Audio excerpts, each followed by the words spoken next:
ప్రేక్షకులందరికీ నమస్కారం అండి. ఒక special topic and special episode ఇది. ఈరోజు వరకు కూడా ఎవ్వరు ఏ వీడియోలో కూడా వీటిని ఏ ఛానల్ వాళ్ళు కూడా కవర్ చేయని టాపిక్. సో అలాంటి ఎంతో కంటెంట్ అనేది మనం నిజంగా చేసాం.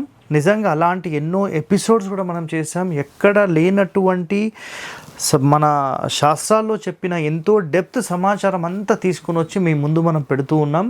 సో ఇలాంటి వాస్తు రహస్యాలు మీరు తెలుసుకోవాలంటే మన ఛానల్ని మీరు వెంటనే సబ్స్క్రైబ్ చేసుకోండి. సో ఇక్కడ గుర్తుపెట్టుకోండి, మార్కెట్లో ఒక ప్రచారం ఉందండి. ఆ ప్రచారం ఏంటంటే, మనము దక్షిణం వైపు ఖాళీ స్థలం ఎక్కువగా ఉండొద్దు, నైరుతి వైపు ఎక్కువగా ఉండొద్దు, అండ్ పడమర వైపు ఎక్కువగా ఉండొద్దు. బట్ ఎక్కువగా అంటే దీని అంతరార్థం ఏంటంటే, ఉత్తరం కంటే దక్షిణం ఎక్కువగా ఉండొద్దు అని, తూర్పు కంటే పడమర ఎక్కువగా ఉండొద్దు అని. బట్ గుర్తుపెట్టుకోండి, మన యొక్క మొత్తం స్థలం ఎంతైతే ఉందో, ఫర్ ఎగ్జాంపుల్ ఇదొక 36, ఇదొక 36 అనుకుందాం. సో ఖచ్చితంగా ఇటొక 4 అడుగులు వదలాలి, ఇటొక 4 అడుగులు వదలాలి, ఇటు కూడా 4 అడుగులు. సో ఇది 1 పార్ట్ అంటాం. అంటే స్థలం మొత్తంలో ఒక భాగాన్ని ఖచ్చితంగా వదలాలనేది శాస్త్రం చెప్పిన వర్డ్. అయితే ఇప్పుడు గుర్తుపెట్టుకోండి, ఫర్ ఎగ్జాంపుల్ మీది తూర్పు ఫేసింగ్ అనుకోండి, ఇటువైపు 2 భాగాలు వదిలిపెట్టాలి. దక్షిణం అనుకోండి 2 భాగాలు వదిలిపెట్టాలి. పడమర అనుకోండి ఇటు 2 భాగాలు వదిలిపెట్టాలి. ఉత్తరం అనుకోండి 2 భాగాలు వదిలిపెట్టాలి. సో సార్ మరి పడమర అంటే 2 భాగాలు వదిలిపెట్టినప్పుడు తూర్పు కంటే పడమర స్థలం ఎక్కువ ఉంటుంది కదా? ఉండొచ్చండి. ఏ ఫేసింగ్ ఉంటే అటువైపు ఎక్కువ ఉండాలి, అది శాస్త్రం చెప్పిన వర్డ్. బట్ తూర్పు ఫేసింగ్ ఉందనుకోండి, సింపుల్గా ఇక్కడ ఎగ్జాంపుల్ చెప్తున్నాను, ఇట్లా వచ్చింది, ఇక్కడ మీకు 8 అడుగులు ఉంటే ఇక్కడ 4 ఇది రైట్, ఓకే, పర్ఫెక్ట్. బట్ చాలామంది చేసే మిస్టేక్ ఏంటంటే, అసలు దక్షిణంలో ఖాళీ స్థలమే ఉండొద్దు, పడమరలోనే ఉండొద్దు. అవసరమైతే మీకు ఖాళీ స్థలం లేకపోతే డైరెక్ట్ గోడ మీద కట్టేసేయండి, ఇటు అసలు ఖాళీనే వద్దు, కాంపౌండే అవసరం లేదు, ఆ కాంపౌండ్ మీదనే కట్టేసేయమంటారు. లేదు నైరుతికేసి కట్టేసేయమంటారు. నైరుతికేసి కట్టేస్తే మీకు ఇటు తూర్పు ఎక్కువ ఖాళీ వస్తుంది, ఉత్తరం ఎక్కువ ఖాళీ వస్తుంది. మరి ఇదేందో నాకు కూడా అర్థం కాలేదు.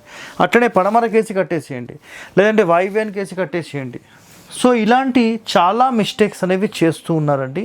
100% ఇది ఒక పెద్ద దోషాన్ని క్రియేట్ చేసి మిమ్మల్ని ఎంతో నష్టపరుస్తుంది. దయచేసి ఇలాంటివి నమ్మకండి, మీ ఇంటిని చెడగొట్టుకోకండి, ఓకేనా? సో ఎన్నో శాస్త్ర రహస్యాలు మనం తీసుకొని మీ ముందుకు వస్తున్నాం. సో ఇలాంటివన్నీ మీరు నేర్చుకొని మీరందరూ బాగుండాలని కోరుతూ మీ హరి అన్నమాట నేను, ఓకే?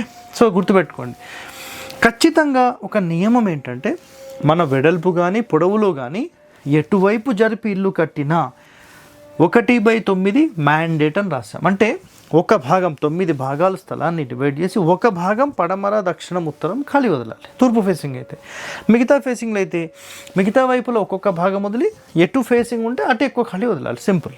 రెండవది, దక్షిణము పడమర నైరుతి హద్దులపై ఇల్లు కట్టాలి అంటారు. ఇది 100% రాంగ్ అనేది గుర్తుపెట్టుకోండి. దక్షిణ మూత అంటారు దీన్ని. అంటే మీరు దక్షిణ సరిహద్దు మీద కట్టేశారనుకోండి, దీన్ని దక్షిణ మూత అంటారు. అదేవిధంగా పడమర సరిహద్దు మీద కట్టేస్తే పడమర మూత అంటారు. నైరుతి సరిహద్దు మీద కట్టేశారనుకోండి, నైరుతి మూత. అంటే ఎటువైపు మనం జరిపి కడుతున్నామో దాన్ని మూత అనేస్తాం. ఆగ్నేయం జరిగితే ఆగ్నేయపు మూత, వాయువ్యపు మూత, ఈశాన్య మూత, తూర్పు మూత, ఉత్తర మూత. అంటే తూర్పు గోడ మీద కట్టేశారనుకోండి, ఫెయిల్, ఆ బిల్డింగ్ ఫెయిల్ అనమాట, సింపుల్. సో ఈ నియమాలన్నీ ఎవరి కోసం చెప్పారండి? ప్రజలు, ఆ ఇంట్లో నివసించే వాళ్ళు బాగుండాలని ఈ కండిషన్స్ అన్నీ చెప్పారు. మీరు అర్థం చేసుకోండి, అంతే. అర్థమైందా? సో ఇక చూడండి, నెక్స్ట్, నైరుతి కానీ పడమర కానీ దక్షిణం కానీ 1/9 చాలు. అంటే దక్షిణం ఏరియాలో పడమర ఏరియాలో ఒక భాగం వదిలి సరిపోతుంది. మీకు ఉత్తరం కావాలంటే కొంచెం పెంచుకోవచ్చు, ఎందుకంటే ఇది నైరుతి ఇల్లు కాబట్టి, ఐ యాక్సెప్టెడ్. సో సరిహద్దుపై ఇల్లు కట్టొచ్చు అంటారు, అది 100% రాంగ్, ముందే చెప్పేసాం.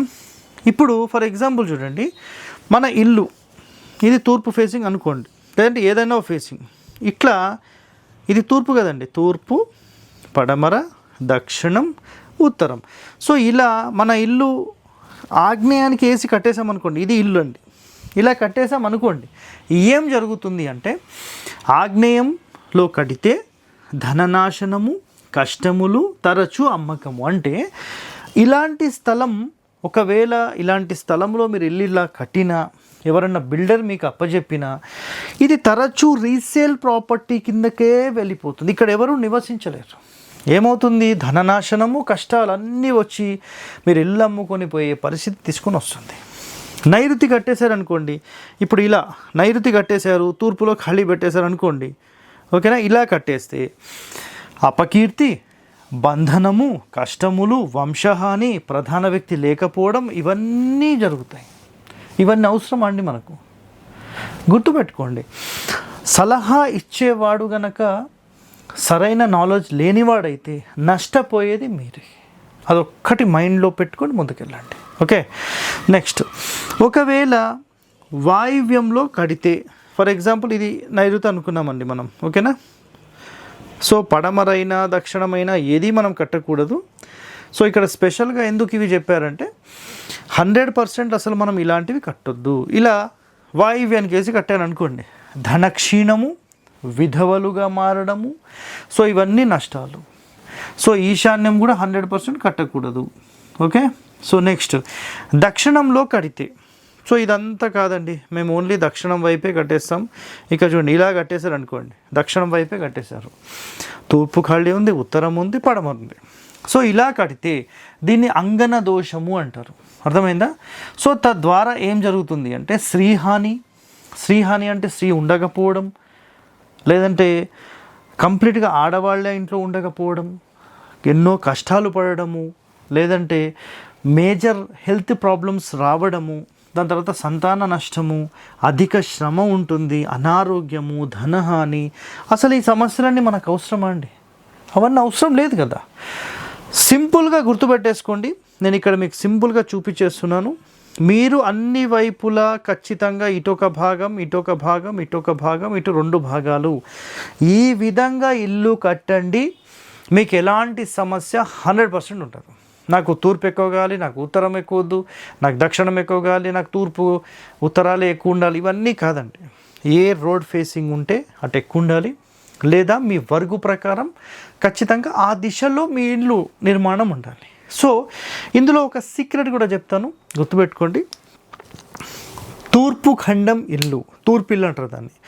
తూర్పు ఇల్లు, దక్షిణం ఇల్లు, నైరుతి ఇల్లు, పడమర ఇల్లు, ఉత్తరం ఇల్లు, ఈశాన్యం ఇల్లు మంచివి. 6. ఏ ఇల్లు మంచిది కాదంటే ఆగ్నేయానికి జరిపి కట్టిన ఇల్లు మంచిది కాదు, వాయువ్యానికి జరిపి కట్టిన ఇల్లు మంచిది కాదు. ఈ 2 తప్ప ఇలాంటి సమస్యలు లేకుండా మీరు ఇల్లు కట్టుకోండి. సుఖ సంతోషాలతో మీరు ఉండాలని కోరుతూ మీ హరివాస్తు హరి. థ్యాంక్ యూ అండి.